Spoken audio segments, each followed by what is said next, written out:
Welcome back to another Dynodaze video. A glorious black Ep3 Civic Type R, modified, which we'll go through at the end. But today this one's having an ECU exchange and remap. So we shall do a stock power run to see where we're at. And then we'll do an ECU exchange, put a base file on there and start tuning at that point. So here we go.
Hi.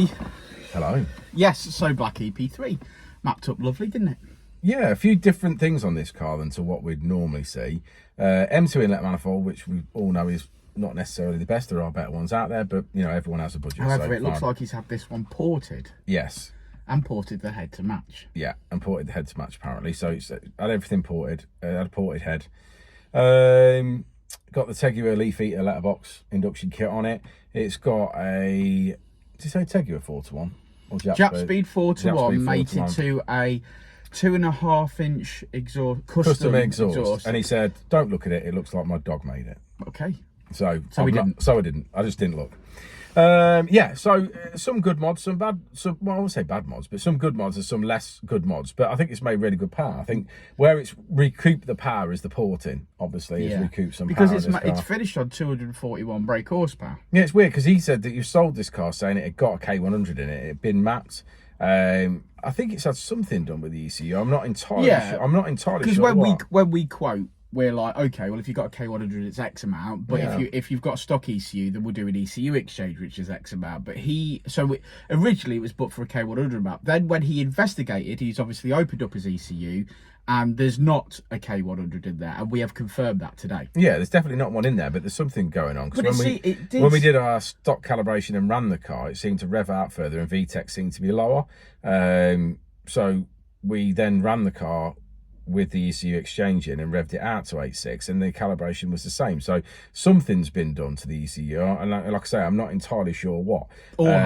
Or how, but whatever. I'm not entirely sure there, but the customer doesn't know and we don't know. So I'm not too sure what's going on. But either way, we've done an ECU exchange and then we've mapped. So we've made some good power, certainly after VTEC. Revs sort of appear to run out the same. It's not quite the same as when you would normally run with what I would class as a totally stock ECU and then obviously go forward. So it was a bit lean, weren't it?